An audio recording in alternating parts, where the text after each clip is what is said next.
This your first time in New York? Should we be asking each other that? Have you ever killed anyone? No. Not really. Really? No. Donald Glover and Maya Erskine are strangers paired up as spies for a mysterious agency in Mr. and Mrs. Smith. We're married. They have to learn as they go about the job and each other. It's an old KGB tactic. You draw less attention as a couple. Very romantic. The title may prompt viewers to expect a remake of the movie with Angelina Jolie and Brad Pitt. Expectations showrunner Francesca Sloan was delighted to subvert. That's literally the reason we wanted to do it, to be honest with you. What is it that you two do? We're computer software engineers. Getting to play off Glover was a major draw for Erskine. There are times where I'm definitely laughing and everyone's like waiting on set, just like, oh my God. We were all home. laughing. Each episode brings a new assignment, new dangers, and new guest stars. I do feel like each of them do feel like their own individual films, and that is intentional. But the relationship is quite consistent.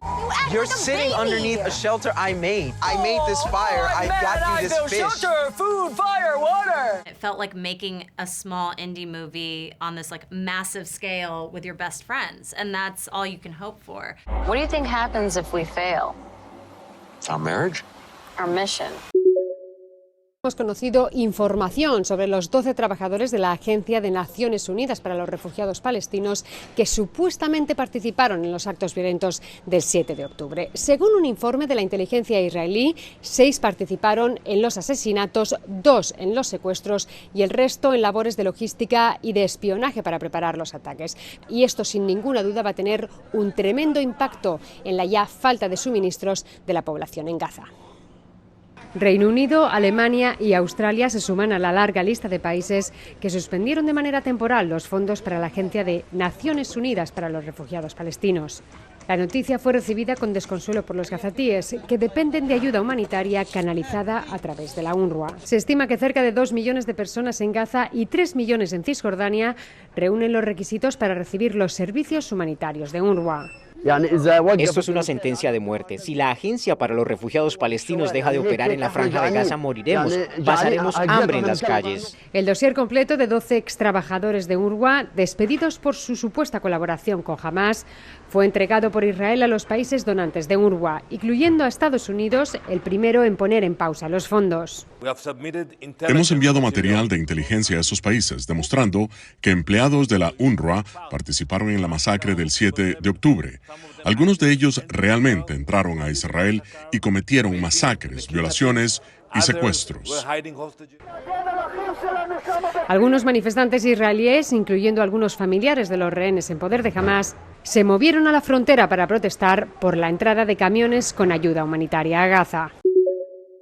Casi todo el territorio argentino se encuentra en alerta por una ola de calor. En la ciudad de Buenos Aires se esperan temperaturas de hasta 35 grados. El calor llegó hasta el sur de nuestro país, en la Patagonia, en donde se registran temperaturas récord. Se espera que se extienda esta situación de calor por lo menos una semana.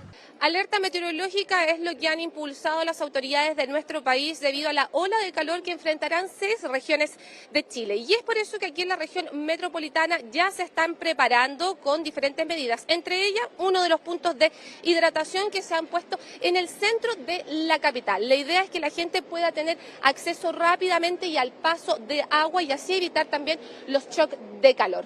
Se confirmó la primera ola de calor en el Uruguay. El Instituto Uruguayo de Meteorología informó que a partir de este jueves y se extiende hasta el domingo, las temperaturas alcanzarán los 37 grados. Sensación térmica de 41 grados en el norte del país. Recomiendan desde las autoridades de la salud hidratarse bien, conservar los alimentos en la heladera y además, si pueden, no comer platos calientes. Pues en Colombia durante esta época hemos llegado a tener temperaturas de hasta 40 grados y en ciudades históricamente frías como Bogotá, sensaciones térmicas de hasta 25 grados. Eso ha producido una cantidad de incendios forestales. Se han controlado más de 347 incendios, de los cuales 10 todavía siguen activos. Y producto de ello, también hay en varias de las ciudades como Bogotá, en los cielos, una capa de contaminación como la que ustedes están viendo a mi espalda. Ciudad de Panamá se encuentra actualmente en su estación seca y de acuerdo con los datos que ha compartido el Instituto de Hidrología y Meteorología de Panamá, las temperaturas en gran parte del territorio nacional oscilan entre los 30 y los 36 grados Celsius. En cuanto a los índices de radiación ultravioleta, también advierten que son máximos a extremos en todo el país. Por su parte, las autoridades de salud piden al público en general utilizar con mayor frecuencia el protector solar y utilizar vestuarios que cubran gran parte de la piel. Ecuador ha emitido ya 2 alertas meteorológicas por las fuertes temperaturas. Índices de radiación atípicas para el país, incluso en zonas de la sierra con temperaturas de entre 23 y 31 grados centígrados. Los técnicos explican que esto ocurre por masas de aire seco que vienen desde el Pacífico, temperaturas que ya le pasan factura al país. El domingo hubo un incendio en uno de los parques protegidos más importantes de Ecuador, que terminó con más de 900 hectáreas de páramo. Hoy fue el día de una importante operación de la Policía Federal aquí en Brasil que involucra la investigación sobre el espionaje en la ABIN, la Agencia Brasileña de Inteligencia. Sin embargo, esta operación agitó el mundo político porque el objetivo fue uno de los hijos del expresidente de la República, Jair Bolsonaro, Carlos Bolsonaro.